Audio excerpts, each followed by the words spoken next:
Alors regardez, à cette époque-là, le roi Hérode se mit à maltraiter des membres de l'Église. Et je ne sais pas si vous ressentez en ce moment une sorte de pression, et on le sent des fois de manière épisodique et parfois répétée, une pression du gouvernement, une pression des fois même, ça peut être d'un voisinage, une pression parfois même de notre famille. Hein, on a quelque chose qui nous pèse, qui est sur nos épaules. Et ça commence comme ça commence avec une situation où le gouvernement en place mettait une pression continue sur qui? Sur les membres de l'Église. Et on va voir qu'il y a plusieurs étapes dans cette pression. Dans ce texte, il y a une pression, quelque chose qui est lourd, comme si on rajoute du poids pour que les gens continuent à porter, que leur joie cesse, qu'ils broient du noir, qu'ils soient découragés, qu'ils ralentissent. Mais on voit qu'après, il y a plus qu'une pression. Il y a plus que simplement une opposition. Il y a vraiment une oppression. Il y a une oppression. On va commencer à opprimer. Et ça, c'est l'étape d'après. Là, il y a vraiment après une persécution. Mais on commence avec ça. Le roi Hérode se mit à maltraiter des membres de l'Église. Une pression, un environnement qui est difficile à vivre, à supporter, ou à force, on manque d'oxygène. On aurait envie d'oxygéner notre esprit. On aurait envie de s'oxygéner, mais intérieurement. Après le confinement, la première fois qu'on est sorti de Bourges avec Lydia, juste le fait de sortir de Bourges en voiture, waouh, qu'est-ce que ça fait du bien. Voir les champs, sincèrement, voir les petits bosquets d'arbres, juste ça, mais ça a fait du bien, juste dans notre esprit, dans notre être, on aimerait ça des fois. Et des fois, la pression se maintient. On n'a pas ces moments où on est renouvelé, on est rafraîchi. Et c'est dur, mais ce n'est pas forcément une oppression dans une souffrance terrible. C'est une pression constante, latente, qui est là, qu'on porte. Et on est dans cette situation-là. Qui est ce roi Hérode? Alors le roi Hérode, ce n'est pas le même Hérode du temps de Jésus, parce que toute la lignée d'Hérode, tous ces rois-là vont s'appeler Hérode, comme nos Louis XIV, Louis XVI, tous s'appelaient Louis, mais là, tous s'appelaient Hérode avec un titre à côté. Donc Hérode, au temps de la naissance de Jésus, qui a voulu tuer Jésus, c'est Hérode le Grand, qui est mort d'ailleurs peu après la naissance de Jésus. Et après là, c'est le petit-fils du roi Hérode le Grand, qui s'appelle le roi Hérode Agrippa Ier. Donc il était roi de Judée. Il avait obtenu du coup ce poste par les Romains, puisque c'est les Romains qui dominaient. Parfois, ils mettaient des personnes un peu à leur service. Donc ça veut dire que le roi Hérode, il a usé de manigance politique pour réussir à arriver là. On l'a mis là, les Romains l'ont mis là. Et on va voir que, pire que cela, on voit que c'est un homme qui vraiment exerce le pouvoir avec des manigances politiques. On voit qu'il y a vraiment presque une méchanceté et un plaisir dans la méchanceté. Il y a des versets des psaumes que j'ai lus ce matin. C'est David qui parle et dit, mais la parole de l'impie, du méchant, continue à résonner en moi. Cet homme, il fait ce qui est mauvais pour satisfaire ses propres plaisirs. Et il aime faire ce qui est mauvais. Et là, on a vraiment cet homme qui, on aimerait dire, qui est vraiment détestable, parce que si vous lisez les 3 premiers versets, le roi Hérode se mit à maltraiter des membres de l'Église, et il fit mourir par l'épée Jacques, le frère de Jean. Donc là, on a vraiment une oppression, une persécution. Il fait mourir un membre de l'Église, un frère bien-aimé de l'Église. Donc l'Église est dans le deuil. Et l'Église vit quelque chose vraiment de difficile. Elle a vraiment comme un coup sur la tête. Jacques est décédé. Jacques est avec le Seigneur. Est-ce que tu sais, Jacques a été assassiné. Hier soir, des soldats sont venus, et sans rien dire, et ils l'ont assassiné à coups d'épée. Et on est dans cet environnement-là, mais regardez la suite. Quand il vit que cela plaisait, quand Hérode voit que cela plaisait aux Juifs, il fit encore arrêter Pierre. C'était pendant la fête des pains sans levain. Et en fait, il voulait le faire comparaître. La fête des pains sans levain, c'est la semaine de la Pâque. Ça commence le vendredi soir et le samedi, cette première journée qui commence du soir au soir suivant. C'est la première journée où on va célébrer le grand repas de Pâques. Et après, vous avez une semaine qui s'appelle la semaine des pains sans levain. Donc, la Pâque, c'est une semaine. Donc, on est dans cette semaine-là. Et il a fait arrêter pour qu'après cette semaine de fête juive, on le fasse comparaître comme on a fait comparaître Jésus. C'est-à-dire un procès bien mené. Et le but, c'est de l'exécuter. Le but, c'est de trouver des raisons pour l'abattre. Et donc, on a vraiment cette pression constante et cette oppression qui attriste le chrétien. Pourquoi? Parce qu'un homme fait du mal et il voit que cela plaît aux autres. Il voit que cela plaît, alors il continue encore à faire du mal. Il se nourrit de ça. Et vraiment, c'est une sorte de pression sur les épaules du chrétien quand on voit la méchanceté agir et quand on voit même que des gens se plaisent à continuer dans cette méchanceté. Et là, on a vraiment, malheureusement, l'homme politique, on va dire, perfide, corrompu dans toute sa splendeur, hein, ce roi Hérode, qui, en fait, essaie d'avoir de son côté la plus grande partie du peuple juif. On sait qu'il y avait forcément des vifs débats dans les Juifs, entre ceux qui suivaient la voie, la voie du Nazaréen, c'est-à-dire la voie de Jésus, qui se considérait comme juif, et les autres Juifs. Il y avait des tensions. Eh bien, que fait Hérode? Il va se servir de ces tensions-là, et il va persécuter la minorité chrétienne, et ça va lui apporter, en fait, l'aval, le soutien du reste du peuple juif, toute une partie. Donc, on est dans ces manigances-là, et on est dans ces manigances d'un homme de pouvoir qui vraiment agit de manière sombre. Et on pourrait se dire, mais là, c'est juste le mal qui s'exprime. Hein. Parfois, on essaie de comprendre les choses. On essaie de se dire, oui, alors il a fait ça parce que... des fois, c'est juste le mal qui s'exprime. Hein. Et on aime le bien, mais on sait que le mal existe. On aime Jésus, mais on sait que Satan existe aussi. Ne soyez pas... ne doutez pas de ça, en fait. Ce que veut faire le diable, c'est de faire douter qu'il existe. C'est sa plus grande réussite. Hein?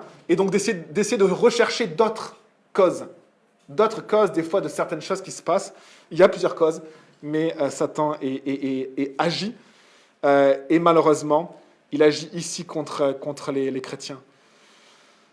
Et donc on a ce poids de tristesse qui peut aussi nous remplir de colère hein, quand on vit dans une... Alors en France, on ne va pas du tout faire de débat politique ce matin, mais on peut dire ce qu'on veut, mais on est dans un pays avec une liberté. Hein, je ne pense pas que vous aimeriez vivre en Iran, en Afghanistan, ou en Corée du Nord par exemple, ou au Maroc, en Algérie, en Tunisie, en Libye, où en fait, je vous assure, quand on commence à citer les pays où on ne peut pas se réunir en toute liberté, là on a les portes ouvertes, toute la rue de Rouen à écouter la louange du Seigneur.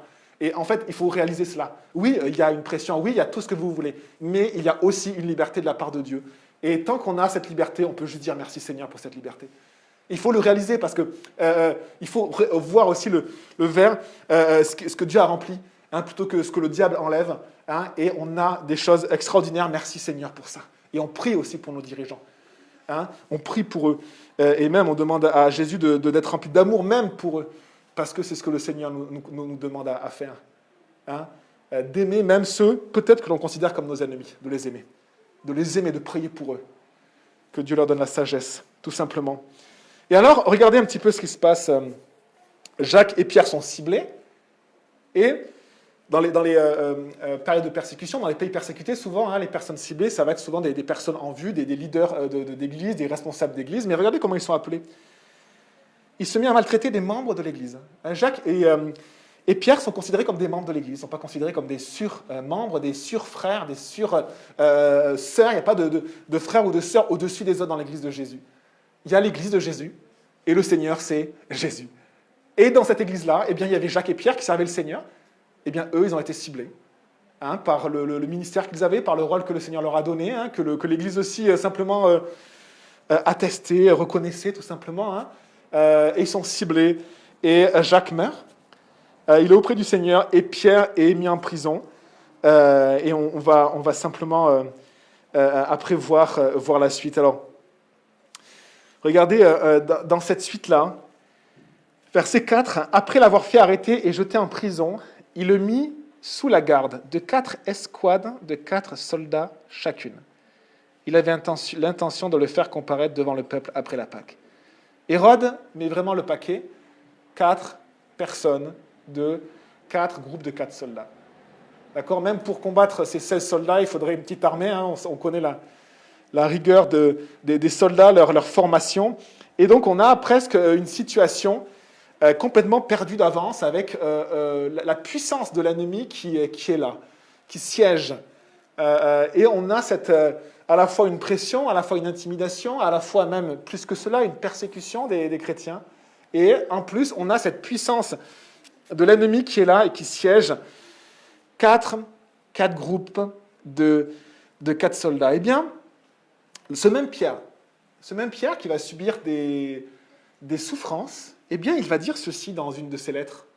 1 Pierre 4, verset 12, je vous le lis, il dit « Bien-aimés », il parle aux églises, « Bien-aimés, ne soyez pas surpris, comme d'une chose étrange qui vous arrive, de la fournaise qui est au milieu de vous pour vous éprouver. Ne soyez pas surpris. » Frères et sœurs, ne soyez pas surpris des oppositions, de ce que vous portez, des pressions parfois qui sont lourdes, de ce qui grignote un petit peu nos familles, nos équilibres. Ne soyez pas surpris. À l'époque, on crucifiait les chrétiens et on en faisait des torches vivantes. D'accord ? On les enduisait de produits inflammables. Et c'est ça, hein, la fournaise. Hein, d'accord ? Donc, c'était des choses vraiment terribles. Hein, et on pense que c'était sous le règne de Néron. Et on verra après que Pierre, hein, la tradition nous le rappelle, il a été crucifié, il est mort crucifié. Et donc quand Pierre dit ça, il a été emprisonné, il a vécu de la souffrance, il ne parle pas en l'air, hein, Pierre. Hein. Et du coup, il dit ceci, il dit, ne soyez pas surpris, comme si c'était une chose étrange. Ce n'est pas étrange que vous viviez de la souffrance, ce n'est pas étrange que vous viviez une pression, même constante. Ce n'est pas étrange si à un moment donné, vous avez l'impression qu'on vous tape dessus. Ce n'est pas étrange. Verset 13, réjouissez-vous. Réjouissez-vous. Au contraire, réjouissez-vous. De la part que vous prenez aux souffrances de Christ, afin d'être aussi dans la joie et dans l'allégresse lorsque sa gloire sera dévoilée. Pierre est en train de dire qu'il y a une part de souffrance dans la vie chrétienne. La part que vous prenez des souffrances de Christ. Et ce qui est surprenant, c'est que le grand rabbin Jésus, qui est bien sûr plus qu'un rabbin, mais il a, dans ses enseignements, dit tellement clairement, Matthieu 10, si vous prenez Matthieu 10, si vous tournez un petit peu avant, Matthieu 10, et vous allez voir que le Seigneur, quand il commence à envoyer ses disciples dans un environnement en plus qui n'était pas très hostile, qui était propice, quand il commence à les envoyer partager la parole de Dieu, eh bien il dit, chapitre 10, verset 16, il dit « Voici, je vous envoie comme des brebis au milieu des loups. Soyez donc prudents comme les serpents, purs comme les colombes. Méfiez-vous des hommes, car ils vous livreront aux tribunaux, et vous fouetteront dans leur synagogue. À cause de moi, vous serez conduits devant des gouverneurs. » Et il dit même au verset 21, « Le frère livrera son frère à la mort, le père son enfant, les enfants se soulèveront contre leurs parents et les feront mourir. Vous serez détestés de tous à cause de mon nom. » Donc le Seigneur a clairement dit, il le redira dans Matthieu 24, dans un discours qui concerne la fin des temps également, mais il le dira également. Le Seigneur dit clairement, en fait, qu'il y a une part de souffrance. Il y a des bénédictions incroyables. La vie de Jésus en nous, la vie éternelle. Être sauvé de la mort. Être sauvé du jugement de Dieu. Être sauvé d'une éternité. Si vous voulez, c'est un peu comme une éternité sans le soleil. Des fois, on râle parce qu'il pleut, mais en fait, on bénéficie du soleil même quand il pleut. On reçoit même les rayons du soleil sans le savoir. Bien, imaginez une vie sans rayons de soleil. Et le Seigneur veut nous délivrer, en fait, d'une éternité sans Dieu, puisque la vie vient de Dieu, la lumière vient de Dieu. Hein, les hommes, ils font ce qu'ils veulent, mais ils ne réalisent pas que dans leurs agissements, ils mettent Dieu de côté, mais donc Dieu va de côté. Et qu'est-ce qu'ils perdent, les hommes ? La vie et la lumière. Et on a ici tellement de bénédictions de la part de Dieu. Mais avec les bénédictions que Dieu nous envoie, vous savez, les fleuves d'eau vive, hein, le fait d'être rafraîchi, d'être renouvelé, eh bien, il y a également une part de souffrance que le Seigneur a enseignée. Et tellement clairement que tous ses disciples l'enseigneront après lui. Si je vous donne le verset que Jésus lui-même dit et qui sera repris après, Jésus dit dans Jean 16, verset 33, et je vous le cite, « Je vous dis ces choses afin que vous ayez la paix en moi, vous aurez des tribulations dans le monde. Vous aurez des oppositions, des pressions, et même des fois des oppressions, c'est-à-dire des pressions, mais vraiment ciblées contre vous. Quelle qu'en soit la cause, des fois, il n'y a pas de cause, c'est juste le mal juste parce que Jésus est avec vous et qu'on ne supporte pas ça, mais vous aurez des tribulations dans le monde. Mais que dit Jésus?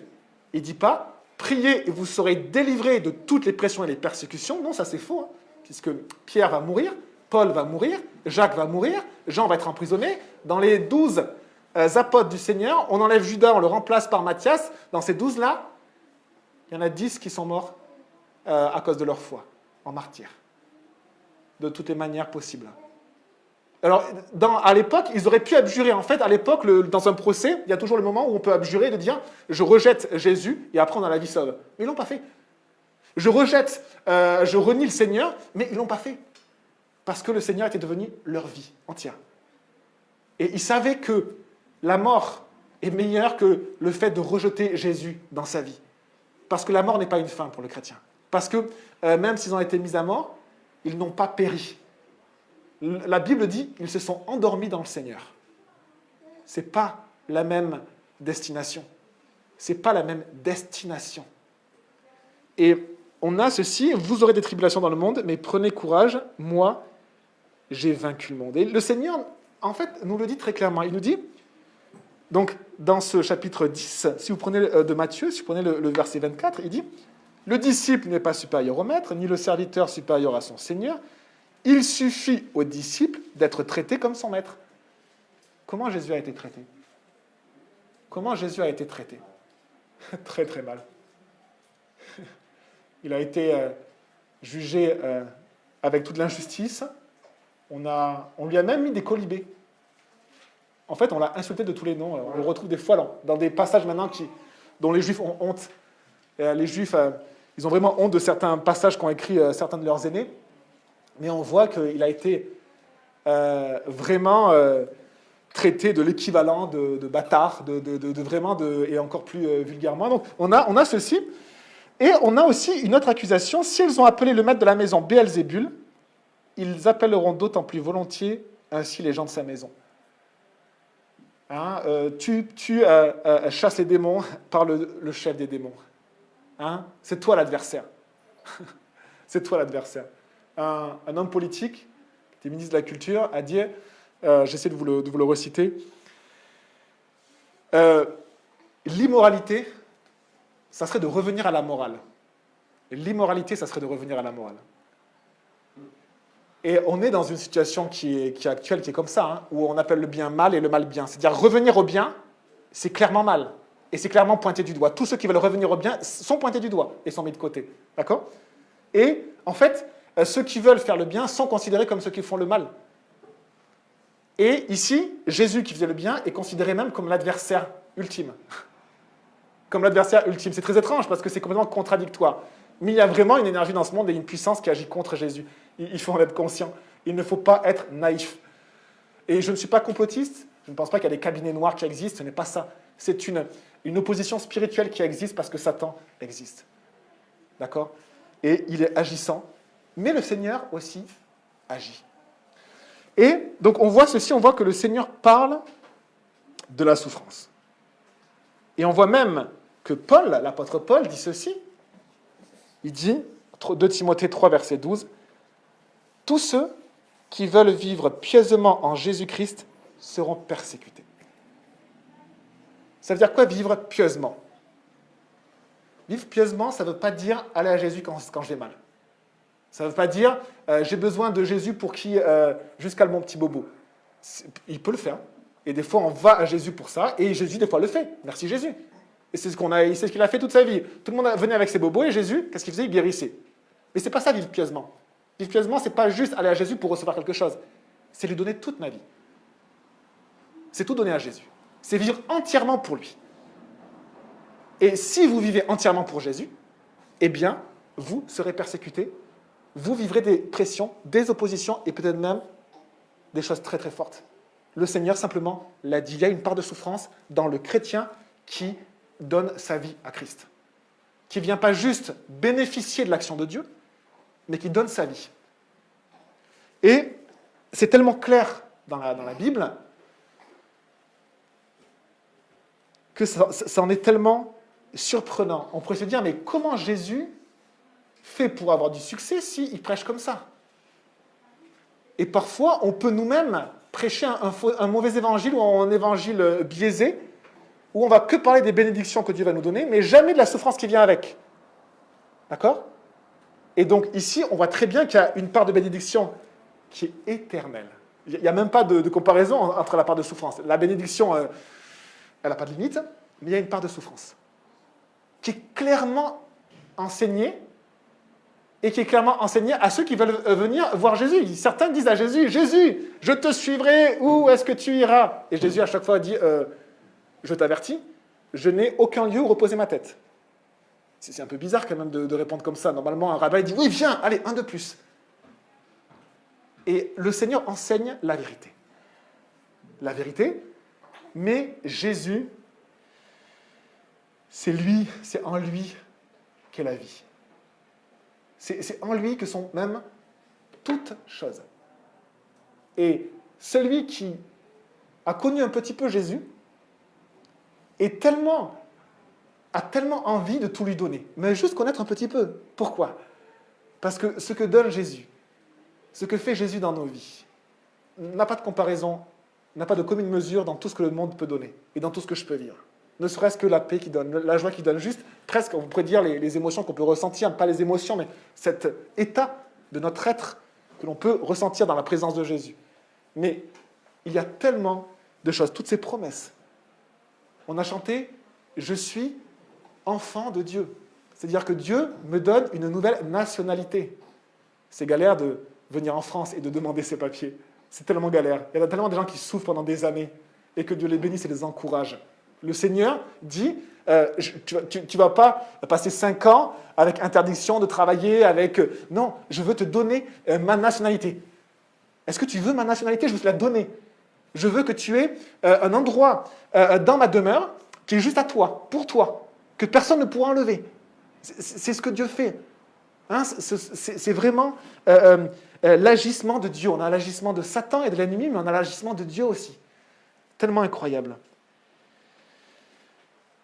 Et il y a cette part de souffrance. Tous ceux qui voudront vivre entièrement pour Jésus, eh bien, vivront une pression, une opposition, de l'injustice, parfois même ciblée.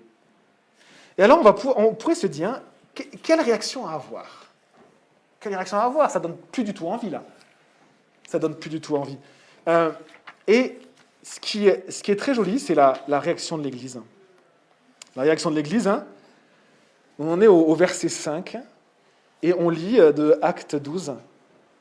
Pierre était donc gardé dans la prison, et l'Église adressait d'ardentes prières à Dieu pour lui. On pourrait se dire, non mais l'Église, là, elle a loupé le coche, là. Elle n'a pas compris, là. Ils sont plus nombreux qui prennent les armes, soulèvement, allez. Et les armes que prennent l'Église ne sont absolument pas les armes des hommes.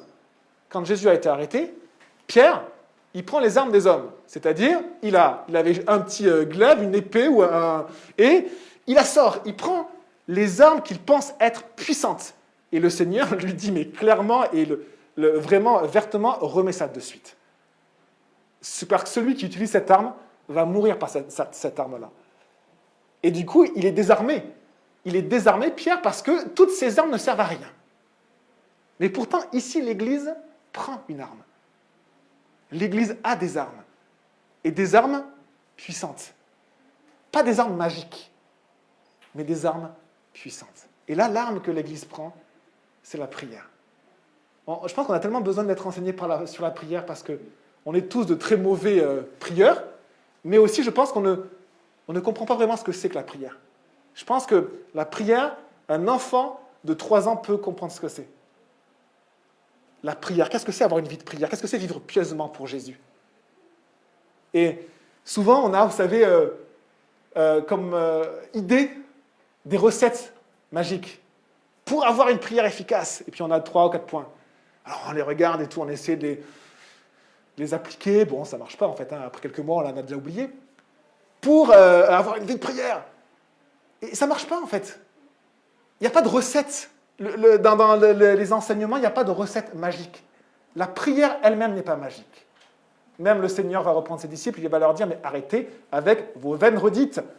C'est pas parce que tu te mets à genoux que je vais plus t'écouter. C'est pas parce que tu redis les mêmes choses que je vais plus t'écouter. C'est pas parce que tu égrènes tes chapelets que je vais plus t'écouter. C'est pas parce que tu fais tourner des moulins à prière que je vais plus t'écouter. C'est pas parce que tu vas dire à tout le monde « je jeûne pendant 2 jours » que je vais plus t'écouter. Qu'est-ce que c'est d'avoir une vie de prière? Parce que là, l'Église, sa réaction dans cette opposition, c'est la prière, qui est une arme. Mais avant d'être une arme, les amis, pour le chrétien, c'est une vie. C'est notre vie. Les enseignants qui nous ont précédés ont rappelé à l'Église, génération après génération, la prière, les amis, vous savez ce que c'est? C'est l'oxygène du chrétien. Est-ce que vous êtes en train de respirer? Ben oui. La prière, c'est l'oxygène du chrétien. Alors on pourrait se dire, mais Seigneur, c'est pas possible que je prie tout le temps. Si, alors je vous cite les versets, hein, on va voir si... On va essayer de contredire la parole de Dieu. 1 Thessaloniciens 5, verset 17. Priez sans cesse. Priez sans cesse. Moi, quand j'enseigne mes élèves de 5e, je ne suis pas en train de prier. Et on pourrait se dire, mince, je ne fais pas ce que Dieu me dit, parce que je pêche. Il y a marqué prier sans cesse. Alors il faudrait peut-être que je dise une phrase. Hein, ceci, c'est un triangle rectangle. Hein, et je prie. Et après, je continue, triangle isocèle, et puis je prie. Qu'est-ce que ça veut dire, prier sans cesse? Et je crois que la vie de prière est quelque chose de beaucoup plus simple qu'on le pense. Rappelez-vous, on a parlé d'une part de souffrance. OK. Mais on a dit aussi, on a parlé de Jésus. Et il n'y a pas de recette miracle pour avoir une vie de prière efficace, ou une vie de prière, ou prier sans cesse. Il n'y a pas de recette. Par contre, il y a une personne, Jésus. En fait, tout est en Jésus. Arrêtons de vouloir trouver une recette pour avoir une vie de prière, parce que tout est en Jésus. Et donc, la vie de prière, c'est simplement aller à Jésus et être connecté à lui. Est-ce que c'est possible que je sois connecté à Jésus pendant que je suis en train d'enseigner mes élèves de 5e? Oui. Est-ce que c'est possible d'être connecté à Dieu alors que je vais acheter ma baguette de pain chez le boulanger à côté? Oui. Est-ce que c'est possible que dans mes journées, dans les moments où je m'occupe de mes gamins, quand c'est plus difficile, quand je perds patience, est-ce que c'est possible d'être connecté à Jésus? Oui. Être connecté à Dieu, habitué à son âme, à réaliser que depuis que j'ai donné ma vie à Jésus, Dieu dit ceci, et mes frères, mes sœurs, vous êtes le temple de Dieu, et l'Esprit de Dieu habite en vous. Ça veut dire que quand on donne sa vie entièrement à Jésus, notre être devient la maison de Dieu. Ça veut dire que Dieu vient, et sa présence vient en moi. Qu'est-ce que Jésus dit du temple? Que c'est la maison de prière. En fait, la prière, c'est simplement être dans la présence de Dieu. Prier ne veut pas forcément dire formuler. Parce qu'on sait que prier, c'est aussi écouter Dieu. Si vous vivez des moments dans la présence de Dieu, vous êtes dans la prière. Et bien sûr que dans la prière, il y a des moments où on va formuler, il y a des moments où on va intercéder, il y a des moments où on va combattre, il y a des moments où on va remercier, où on va louer. Mais la prière, c'est simplement être connecté à Dieu, être dans la présence de Dieu. Et le Seigneur dit ceci, c'est que depuis que vous avez donné votre vie à Jésus, Jésus est vivant et présent en vous. Et donc, vivre une vie de prière, c'est simplement réaliser cela. Réaliser que je vis maintenant, plus pour moi-même, mais pour Jésus, et que je vis dans la présence de Jésus. Et ça change ma manière de comprendre les choses, parce que des fois, mes activités, mes choix, mettent Jésus de côté. Ce que je vais regarder, ce que je vais faire, va mettre Jésus de côté. Et du coup, je ne suis plus dans ce prier sans cesse, dans la présence de Dieu. Priez sans cesse. Soyez simplement, dans toutes les activités que vous avez, réalisez que vous vous tenez devant l'Éternel, que vous êtes dans la présence de Dieu. Les prophètes, les grands prophètes, ils disaient ça, ils disaient « L'Éternel, devant qui je me tiens ». En fait, ces hommes-là n'étaient pas extraordinaires, ils avaient les mêmes travers que nous, les mêmes fragilités que nous, mais simplement, ils avaient appris à leur âme à réaliser qu'ils vivaient dans la présence de Dieu. Ça change beaucoup de choses dans ma manière de vivre. Dans la présence de Dieu, je vais pouvoir réaliser que j'ai besoin de patience. Et des fois, ce n'est même pas formulé.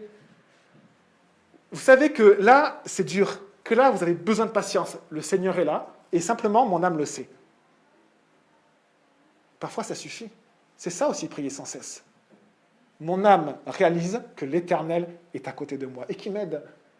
Et que parfois, j'en peux plus, et parfois, je dépasse les limites, le Seigneur est là.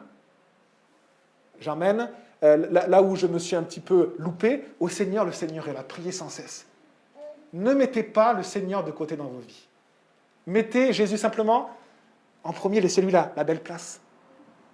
C'est ça, prier sans cesse. Et parfois, le Seigneur va simplement nous rafraîchir et nous encourager par son esprit. Dans cette vie avec Jésus, dans cette vie où on prie sans cesse, où on est juste connecté à Dieu, eh bien, le Seigneur, le Saint-Esprit, va nous rappeler des choses. Il va nous rappeler, par exemple, n'oublie pas que celui qui est avec toi est plus puissant que ceux qui agissent contre toi. N'oublie pas ça. N'oublie pas que celui qui agit avec toi est plus puissant. N'oublie pas que c'est Dieu qui a le dernier mot. N'oublie pas. N'oublie pas que Jésus a vaincu même la mort, a vaincu le péché, tout le mal et toute cette méchanceté et toute cette immoralité et tout cet orgueil et tout cet égoïsme. Il a vaincu le monde, il a vaincu toutes les oppositions. Celui qui est avec toi est plus puissant que celui qui est contre toi. Et ça n'enlève pas les oppositions, mais ça rajoute un encouragement de la part du Seigneur et une force qui n'est pas naturelle, qui est surnaturelle et qui vient de Jésus. Priez sans cesse. Soyez connectés à Dieu parce que c'est là où vous allez avoir vos ressources. Il n'y a pas de recette. Tout est en Christ. Tout vient de lui. Tout est par lui. Tout est de lui. Je vous cite un verset de Romains. Tout est de lui, par lui, pour lui. À lui soit la gloire. Tout est en Jésus. Tout est en Christ. Alors Pierre était gardé dans la prison de l'Église, et l'Église, adressait d'ardentes prières à Dieu pour lui. Il y avait ses 16 soldats, ses 4 escouades de 4, et l'Église priait. Et vous savez, quand on commence à vivre dans la prière, à être connecté au Seigneur, effectivement, la prière est simplement d'être connecté à Dieu, mais la prière est aussi une arme. C'est aussi une arme puissante et efficace, qui n'est pas magique. Magique, ça veut dire qu'il suffit que j'appuie sur le bouton pour que j'ai la réponse, si vous voulez. Magique, c'est le distributeur de boissons. Vous savez, je mets la pièce, puis j'ai la boisson. La prière, c'est pas ça. Hein? Jésus, c'est pas ça. Jésus, c'est pas hop, je mets la pièce et je prends la boisson. Mais par contre, la prière est une arme efficace, agissante, qui a énormément d'influence et qui défait même les faux raisonnements, les faux enseignements, qui défait même les montagnes des fois d'opposition, les montagnes de méchanceté. Et donc, la prière est une arme incroyable. Pourquoi ? Parce que être connecté à Dieu, c'est être connecté avec celui qui peut. Moi, je ne peux pas. Et donc, on lui demande simplement d'agir. Et quand on prie, les amis, Dieu agit.